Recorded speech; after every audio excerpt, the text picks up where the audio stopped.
Buenas noches. Bueno, voy a tratar en el poco tiempo que tenemos de que tengan una idea de lo que es la inteligencia artificial. Incluso quizás podamos hasta hacer algo. Y bueno, empezamos con una historia. Supongo que ustedes conocen esto que está acá, que son los CAPTCHA, ¿no? Muchas veces... Perdón. Bueno, lo miro acá. Gracias. Ahí se escucha bien.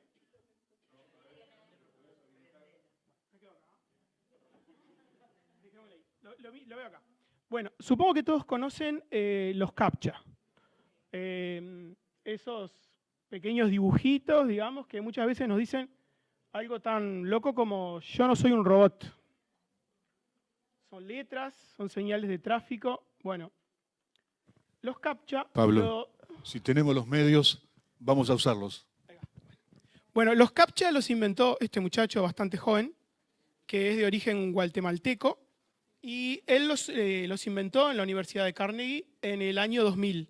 Cuando él los creó, los CAPTCHA iban a ser un poco lo que son, que era una manera de detectar, digamos, una intención maliciosa de alguien, ¿no?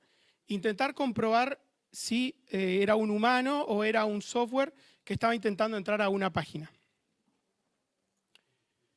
Luego, estos CAPTCHA los compra Google y hace algo más. Utiliza estos CAPTCHA para, como dice ahí, utilizarlos, digo, para reconocer digitalmente el proceso de escaneo de revistas. ¿Esto cómo fue? En realidad, Google empezó a digitalizar los archivos de la Biblioteca de Nueva York y descubrió que algunos de los textos no se reconocían de manera muy clara. Por ejemplo, textos antiguos o fotocopias. Por ejemplo, acá vemos un ejemplo del OCR, ¿no? Que es un reconocimiento óptico que se llama, que muchos capaz los han usado. Y bueno, y algunas de las palabras, como por ejemplo esta, no las reconocía de manera correcta. Entonces Google dijo, ya que tengo un método de detección de intenciones fraudulentas, ¿por qué no aprovechamos esto para alimentar un algoritmo de inteligencia artificial? Esto es directamente de la página de Google. Con el esfuerzo de todos nosotros que fuimos becarios sin saberlo de Google y trabajamos para Google, generamos más de, como dice ahí, millones de reconocimientos ópticos y ayudamos a alimentar un algoritmo de inteligencia artificial sin saberlo. Y eso no queda ahí. No solamente le enseñamos a Google a distinguir textos que podían estar rayados o que la fotocopia hubiera salido mal, sino que también lo estamos ayudando a diferenciar los números de las matrículas de un número de casa, a diferenciar semáforos y todo ese tipo de cosas. Lo que hicimos nosotros fue alimentar un algoritmo de inteligencia artificial. Y el CAPTCHA, por ejemplo, se llama Completely Automated Public Turing Test. Lo más interesante acá es Turing. ¿Por qué Turing? Bueno, capaz que alguno conoce, este es Alan Turing, es un matemático inglés, es muy famoso por la película The Imitation Game, donde se muestra una parte de quién él era, que una personalidad bastante compleja y bueno, con una historia, con un final un poco trágico. Pero bueno, ¿por qué Turing? ¿Por qué ese algoritmo es de Turing? Turing inventa una cosa que se llama test de Turing, que es una de las cosas más importantes de la inteligencia artificial. Pongámonos en el contexto de Turing de los años 50. Todo lo que era computación era a nivel súper teórico. Las computadoras recién estaban empezando. Y Turing, que es uno de los padres de la inteligencia artificial, en realidad lo que se preguntó fue si podíamos nosotros identificar un proceso computacional de un proceso de inteligencia artificial. O sea, si podíamos llegar a diferenciar una computadora de un ser humano. A eso se le llama test de Turing. y él decía que para zanjar las discusiones, si en una interacción humano-computadora, nosotros no podíamos diferenciar una interacción, si es de una computadora, si es de un humano, eso se consideraría una inteligencia artificial. Bueno, no sé si alguno conoce a este robot. Este robot se llama HAL 9000. Este robot es de la película Odisea del Espacio. Y tiene un nombre muy gracioso, parecido al del CAPTCHA, también muy interesante. Se llama algoritmo computarizado heurísticamente programado. ¿Mm? También tiene HAL 9000, si alguno vio la película de Kubrick. Termina, esperemos no, como el ChatGPT, intentando matar a los seres humanos, pero bueno, es parte del entretenimiento. Bueno, pero lo más interesante es el concepto de heurística. Bueno, ¿qué significa la heurística? Bueno, aquí yo puse algunas definiciones, pero básicamente tiene que ver con lo conversacional. Y sobre todo tiene que ver con una parte muy interesante que yo puse acá, la definición de la DRAE, de la Real Academia Española, que dice que busca una manera, es una manera de buscar una solución de un problema mediante métodos no rigurosos, tanteo, reglas empíricas. Esa es la heurística. Y es muy parecido a cómo funciona ChatGPT. Lo que nosotros llamamos inteligencia artificial conversacional. Ahí quedó un poquito cortado, pero ChatGPT, la empresa que es OpenAI, ¿no? La empresa que hace ChatGPT, habla que creó básicamente una inteligencia artificial que dialoga.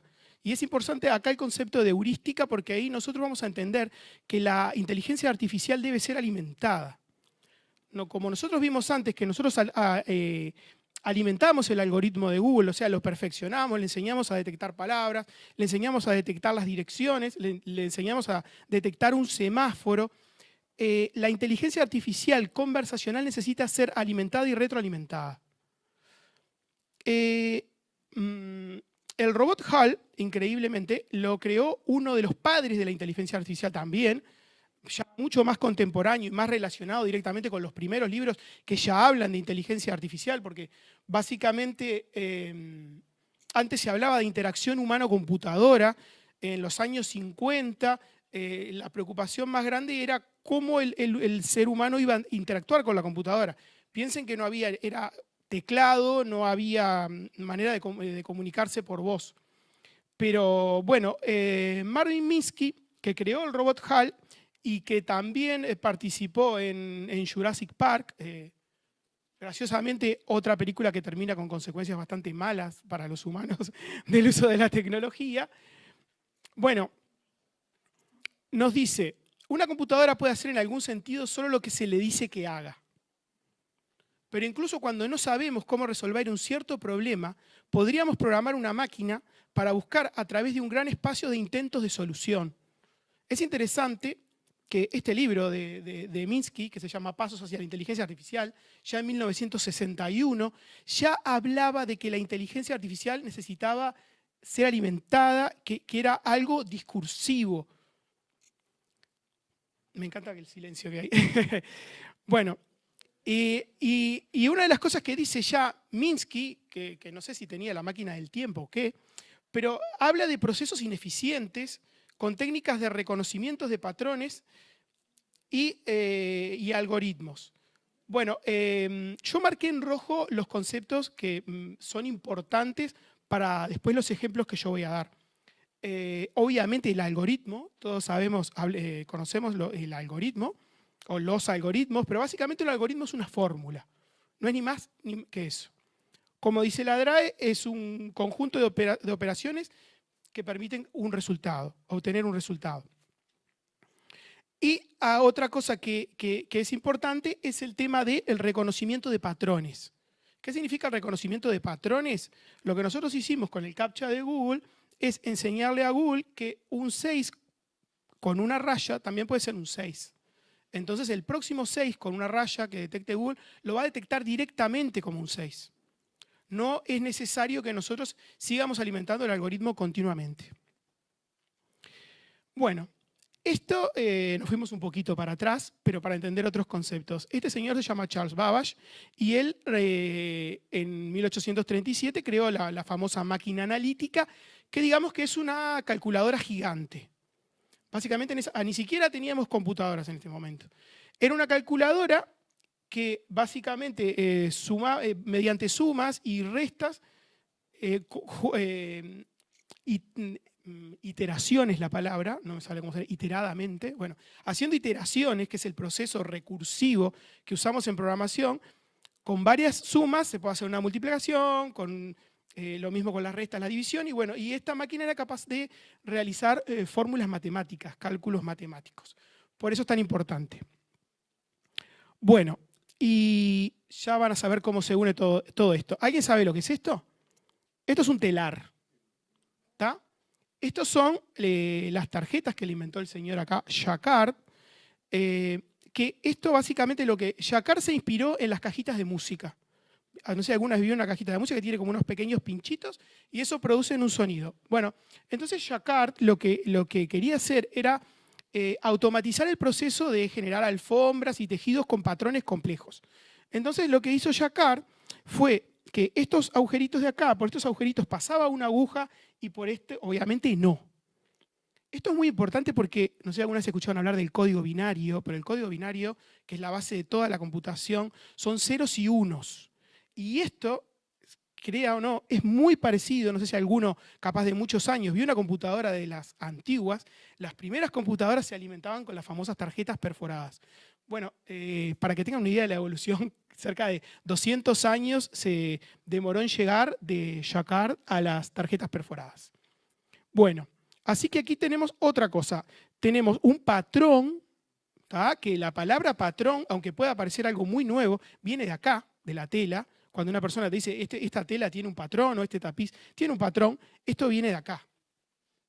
Bueno, aquí lo tenemos a Jacquard. Y teníamos a Babbage con su máquina.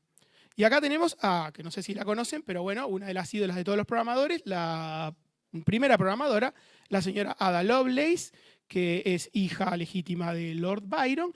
Y lo que pasó con Ada Lovelace es que ella, estamos hablando de 1800, no existía la ciencia para las mujeres, ni la publicación académica, nada de eso. Ella ve la máquina de Babbage y se enamora de la máquina de Babbage. Y Babbage, en realidad, la máquina llegó a construir algunos prototipos, pero nunca logró una masividad de esa máquina. Bueno, Ada se enamoró de eso y iba por todos lados tratando de conseguir dinero para financiar la máquina y todo. La historia es así. En un momento, en una de las presentaciones de la máquina de Babbage, un italiano llamado Manabrea vino y tomó unas notas. Entonces, Babbage le dijo a Ada, como tanto te gusta mi máquina, ¿por qué no traducís? Sos tan culta, ¿por qué no traducís lo que escribió Manabrea? Y Ada, que era una adelantada y una mujer muy valiente, se animó en su traducción, en realidad, a poner una idea que revolucionaría y sería la primera programadora. Para que tengan una idea, el capítulo de las impresiones de Babbage que están acá, ella la traducción la llevó a 20.000 palabras. O sea, más de 100 veces lo que había escrito Babbage. No solamente hizo eso, sino que Ada lo que hizo fue, mediante tarjetas perforadas, creó, en realidad esto es todo teórico, porque la máquina de Babbage nunca llegó a producirse. O sea, existía, pero no se producía en masa. Lo que hizo Ada fue, mediante tarjetas perforadas, desarrollar una fórmula que le permitía a la máquina de Babbage calcular la secuencia de Bernoulli. O sea, ella programó, y ahí está el programa que hizo, mediante tarjetas perforadas, y permitió a la máquina de Babbage hacer una operación matemática. Y otra cosa que es muy interesante, como las mujeres no tenían permitido publicar ni aparecer en publicaciones científicas, ella solamente en sus 20.000 palabras puso ALL, ni siquiera se animó a afirmar y siempre se consideró el artículo como una traducción de Manabrea. Bueno, vamos a un ejemplo. Vamos con los conceptos que tuvimos, básicamente lo que es un algoritmo, que ya lo entendimos, es una fórmula, entendimos los patrones. Ahora vamos a crear juntos un programa de inteligencia artificial para detectar margaritas. ¿Se animan? Bueno, tenemos patrones, algoritmos, parámetros y el lenguaje binario. Esto es una margarita pixelada, ¿no? Dividida en un cuadrante, y vieron que se parece mucho a los patrones que habíamos visto antes. Y nosotros necesitaríamos un algoritmo, algunos parámetros y bueno, lo del binario. Si ustedes ven una margarita, no deja de ser una combinación de cuadros de diferentes colores. Si nosotros tenemos algo amarillo, un poco de negro, un poco de blanco, puede ser una margarita. Nosotros en este ejemplo vamos a usar un algoritmo de detección, ¿tá? Este algoritmo se llama Hard Cascade y básicamente lo que hace, barre una parte de la pantalla, barre otra y ahí va buscando algo más. Detecta patrones en imágenes. Esto es un algoritmo. ¿Vieron? Para cuando todos le digan bla, bla, bla, esto es un algoritmo, es una fórmula y no es una fórmula cualquiera que yo utilicé como ejemplo. Es una fórmula que ya van a ver para todo lo que se utiliza. Bueno, y acá tenemos, no vamos a entrar en la parte matemática, pero bueno, básicamente lo que se calcula es la posición de la imagen y cuando se habla del peso, yo lo quise dejar textual, el peso es en realidad la intensidad de píxeles que tenga. Pero bueno, ¿tá? Esta sería la fórmula de detección de margaritas. Ahí estaríamos utilizando el cascade y acá estaríamos los pasos que salieron medios cortados, pero bueno, esto sería lo que si ustedes ahora cuando se van quieren hacer eso. El Hard Cascade es un algoritmo que está, no me acuerdo ahora cómo se llama, pero es algo de inteligencia artificial que es una librería que es abierta, o sea que todo el mundo la puede utilizar. ¿Tá? Y bueno, y acá lo que habla es la preparación de datos, o sea, ustedes... en este caso sería un conjunto de imágenes etiquetadas, porque una cosa que es importante, la inteligencia artificial utiliza positivos y negativos. O sea, ustedes le enseñan a detectar y a excluir también. ¿Ah? Entonces ustedes pueden tener un montón de imágenes, margaritas y no margaritas. Después las irían pasando por el clasificador. Después van viendo los resultados, se puede hacer un ajuste de parámetros, después se genera un archivo, yo puse XML porque es el que más se usa, porque aparte es un archivo, todos lo deben conocer, es un archivo de texto separado por corchetes, muy liviano, porque no olviden que esto se hace en tiempo real muchas veces. ¿Tá? Después se cargan en el clasificador y ya tienen una detección de margaritas. Bueno, pero por ejemplo, ¿qué pasa si nos encontramos con esto? ¿Esto qué es? Es parecido a la margarita, ¿no? Pero no es.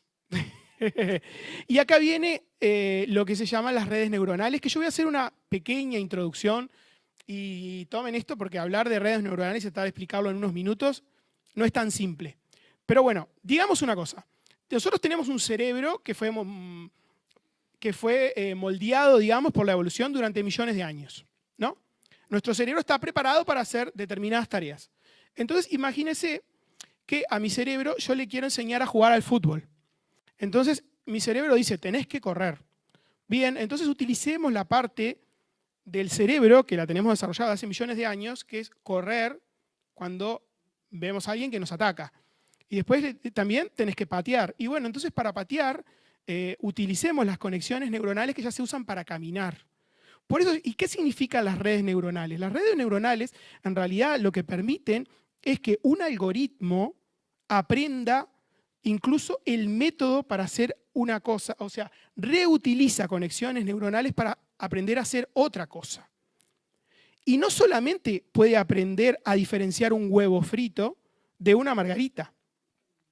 Por ejemplo, acá nosotros tenemos el mismo algoritmo, ¿tá?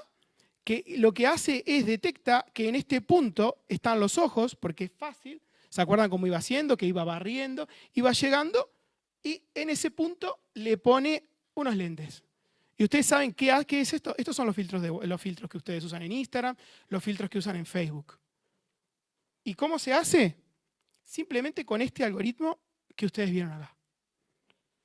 Es una generalización un poco grande, pero básicamente lo que yo les quería mostrar es dos cosas.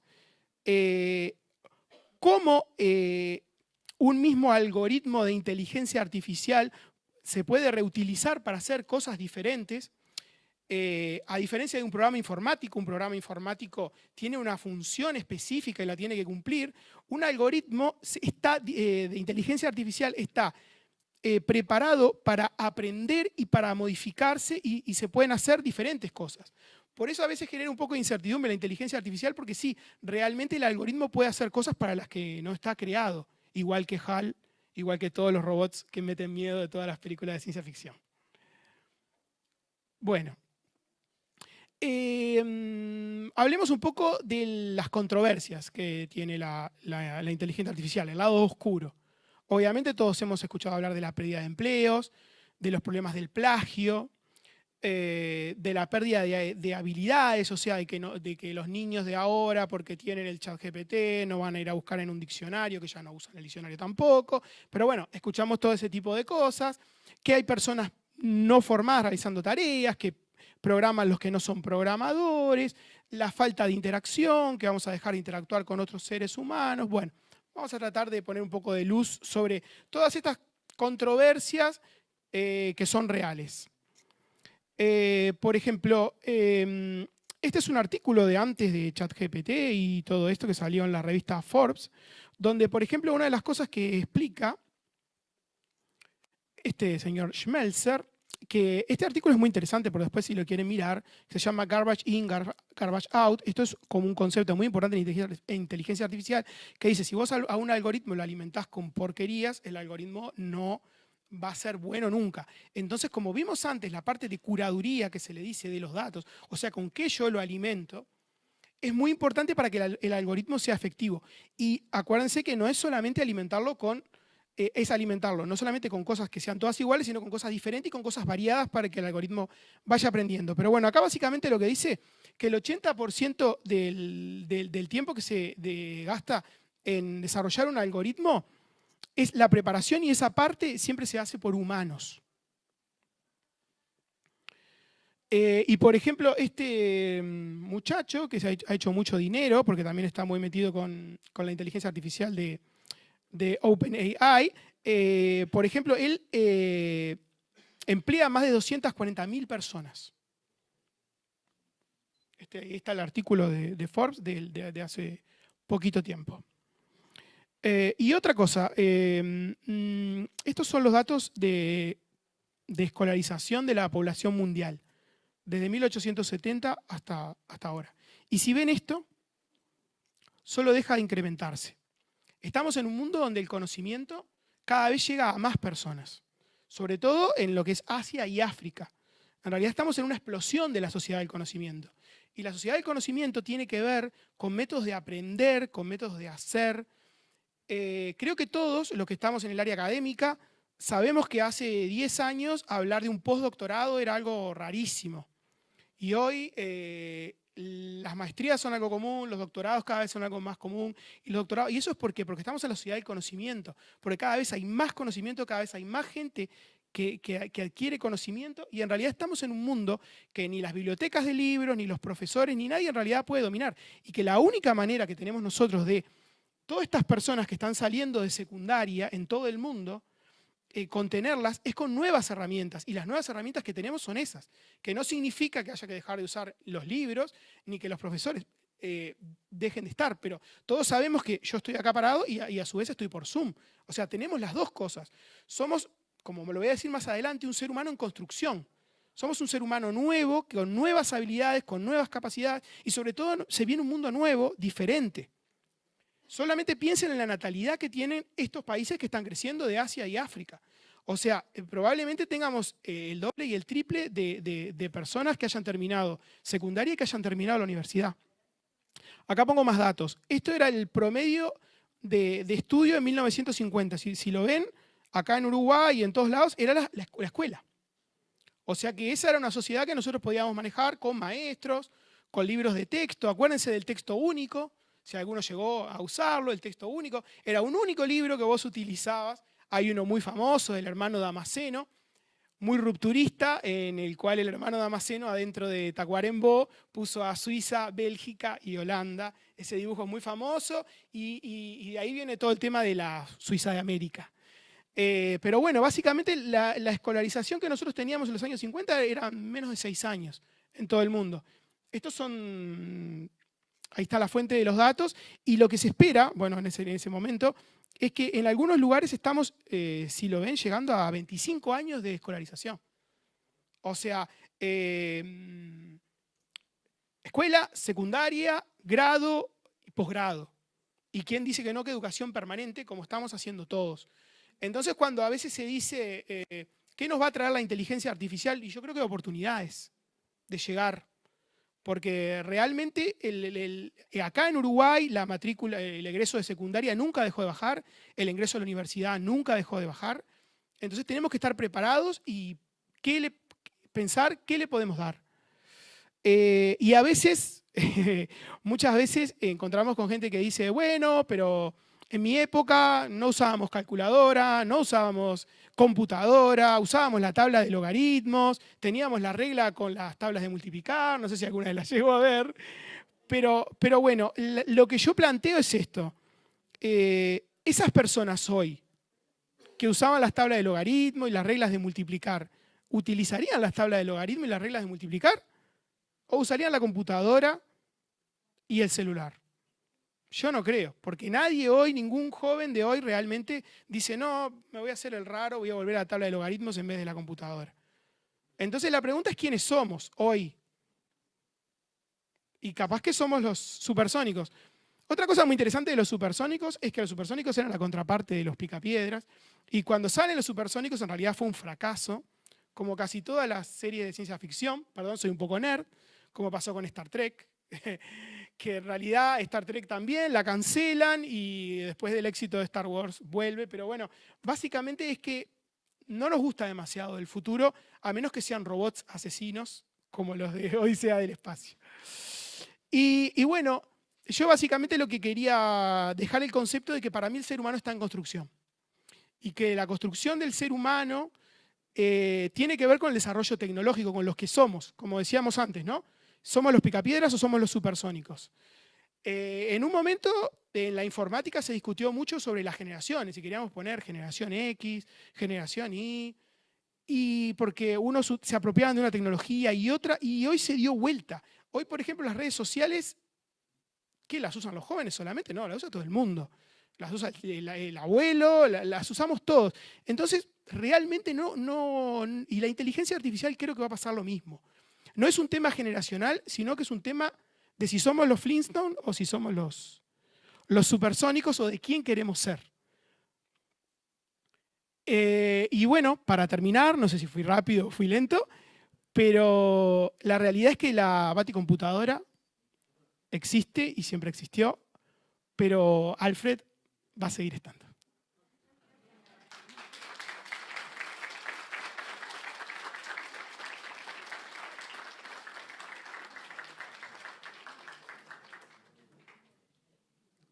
No sé si hay preguntas o...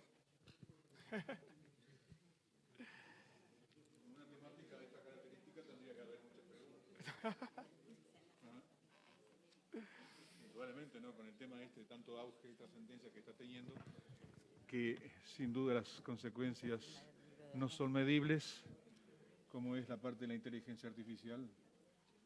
Yo tengo muchas preguntas para hacerle. ¿Cuál es el límite de esto? Bueno, yo lo que planteé es que la inteligencia artificial es mucho más humana de lo que se cree. Cuando vemos los datos de la cantidad de personas que están trabajando en eso ahora, en realidad el límite está dado por las personas, por la capacidad que tengan las personas de utilizarla para fines productivos, digamos. Una cosa que yo no dije que es muy importante, que a veces se confunde una cosa de lo que es inteligencia artificial con robótica.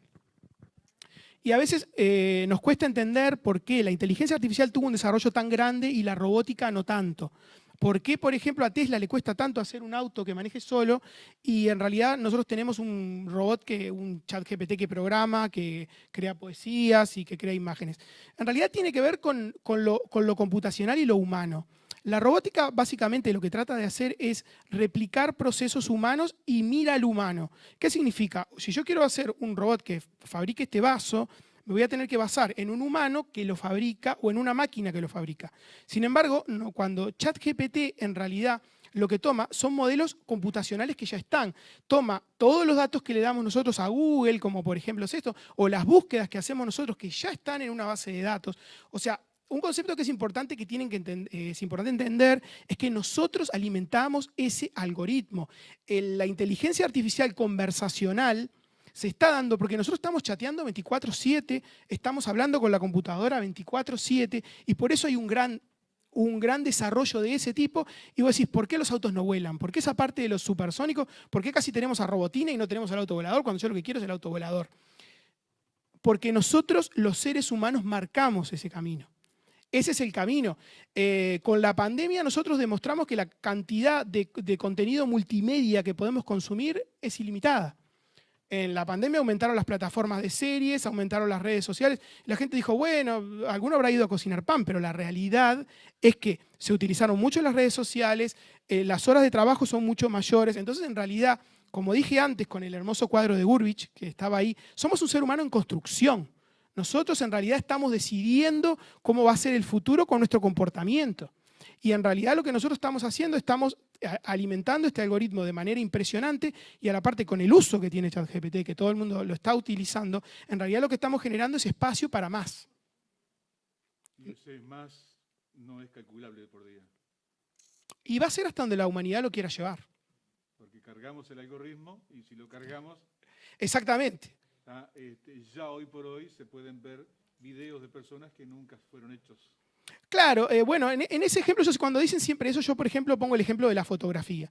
Cuando aparece la fotografía hubo un cambio grande en el arte. El realismo dejó de tener sentido y empezaron todas las vanguardias, el arte abstracto, porque en realidad lo que se hizo, se abrió un camino nuevo y en realidad...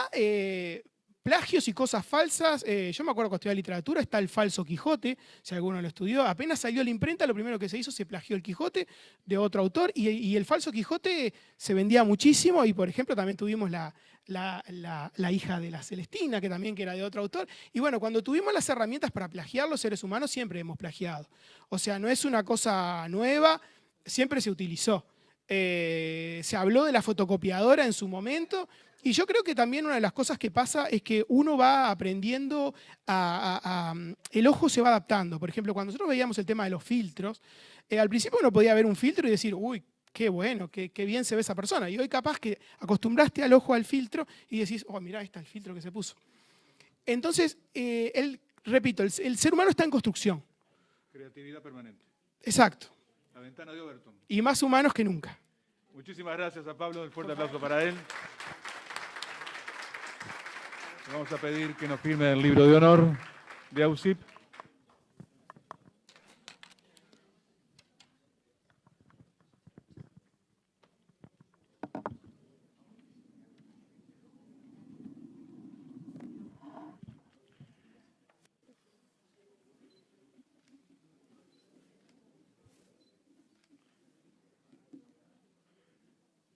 El certificado correspondiente también por los aportes vertidos en la tarde de hoy. Y un presente. Cristina, ¿te puedo pedir la foto? ¿Se anima a abrir la carpeta? Ahí está, muy bien. Gracias. Y ahora sí, el aplauso como reconocimiento. Esta temática que tiene mucho, porque vamos a tener a futuro bastante para desarrollar y hablar, algo que está prácticamente en pleno auge, que recién se inicia. Sí, hay una pregunta que quiere hacer. Sí, yo me tengo una pregunta. Sí.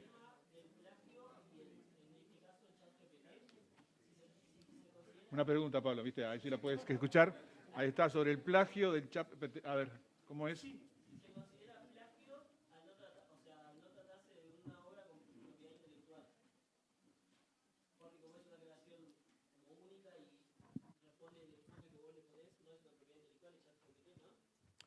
Bueno, te voy a poner un ejemplo que me parece muy interesante.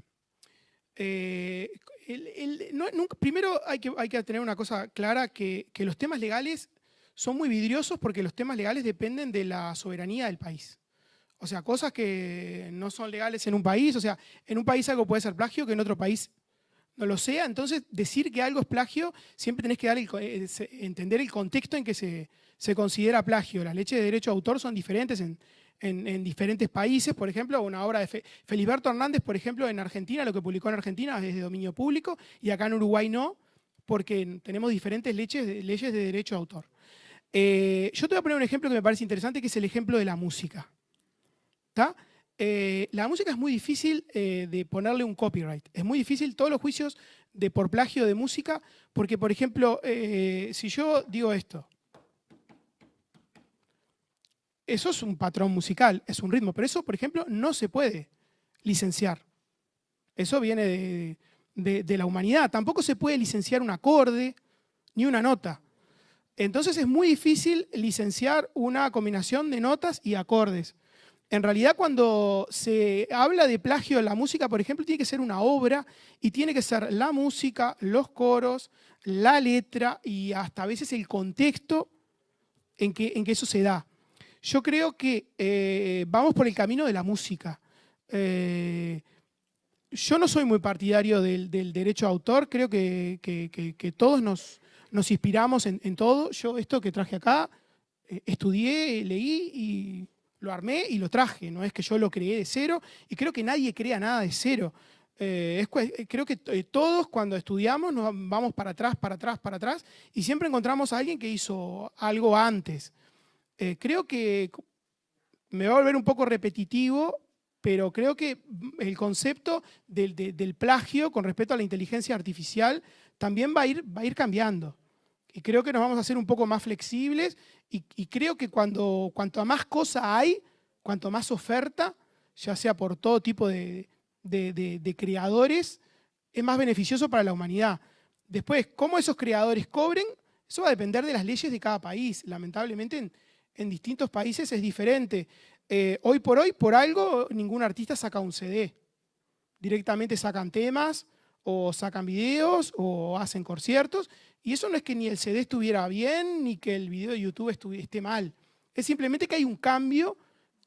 Como decíamos, somos un ser humano en transformación y distintas cosas van a ser diferentes y probablemente lo que hoy esté prohibido capaz en 10 años no es ilegal y capaz que algo que hoy es legal en 10 años es ilegal.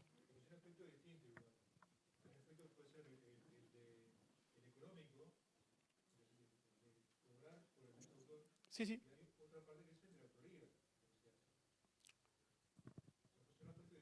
Claro, lo que pasa es que vos partís del concepto de que...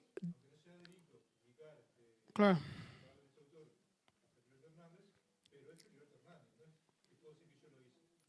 No, yo te entiendo. Ahí es un tema de la atribución.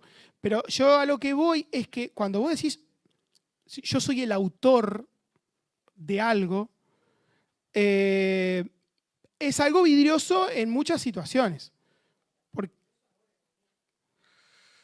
Pero a ver, el tema del plagio, como hablamos antes, el Quijote apócrifo, la hija de la Celestina, o sea, cuando se creó la imprenta pasó lo mismo, se empezó a reproducir obras que eran de otro autor. O sea, eso es un tema del ser humano, no creo que tenga que ver con la inteligencia artificial. La inteligencia artificial es una herramienta. Hacemos una última pregunta entonces, señora. Sí, claro, sí.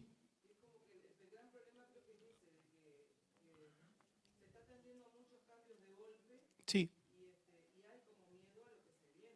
Claro, por eso yo lo que hablé de las distintas generaciones, cuando en los años 2000 decíamos la generación X hace esto, hace otro, los cambios han sido tan rápidos que en realidad cada uno decide qué es. Creo que estamos, por eso decimos, el ser humano en construcción. Podés quedarte con lo antiguo, podés abrazarte a lo moderno. Es como, o sea, el libro papel. También todo el mundo decía, se acaba el libro papel y se siguen batiendo récords de libro papel. ¿Por qué? Por lo que yo dije antes, cada vez hay más gente que aprende a leer en el mundo. Cuando vos ves los datos de lectura en el mundo, cada vez hay más gente que aprende a leer, cada vez que hay menos analfabetismo. Entonces, en realidad, y lo mismo pasó, con el ejemplo que puse de la pandemia, con el consumo cultural que tenemos. O sea, cada vez consumimos más. Antes agarrabas un disco, decías, ¿me prestás tal disco? Sí, tomá. Y lo escuchabas 68 veces. Y ahora capaz que escuchás 68 artistas diferentes y algunos que ni sabés qué es, y otro que capaz que lo escuchás porque es una publicidad de YouTube. ¿Es un mundo mejor o es un mundo peor? Es un mundo diferente, y por eso yo puse el ejemplo de los picapiedras y los supersónicos. O sea, nosotros estamos en un mundo que muchas veces nos quejamos, pero seguimos siendo parte de ese mundo, y son muy pocos los que dicen, bueno, vamos a cortar todo, cortemos con la tecnología, volvamos al libro en papel, no uso más computadora. Por algo nadie lo hace, porque yo creo que no es que sea mejor, es más nuestro. Si nosotros nos entendemos como hijos de este tiempo, con lo bueno y con lo malo, vamos a entender, me parece, mucho más por qué está esta tecnología, porque estas tecnologías están por nosotros. Ya vemos que hay cosas que vienen de hace 200 años, que nosotros alimentamos los algoritmos, o sea, somos mucho más responsables del desarrollo tecnológico para mí de lo que nosotros creemos. Siempre lo vemos como algo externo, y cuando vos lo ves como algo externo, lo ves como una amenaza. Pero cuando vos entendés que vos sos parte de eso, o sea, yo estoy por Zoom ahora. Pablo, muchísimas gracias, Pablo. Por favor. Aplauso. Un montón de interrogantes que sin duda vamos a tener en cuenta y podrá responder cuando se realice el cuarto seminario, porque es algo que está evolucionando, cambiando continuamente, así que vayan armándose. Estamos seguros que Pablo se va a mantener actualizado y va a poder responder eso y mucho más. Gracias, Pablo Seijó.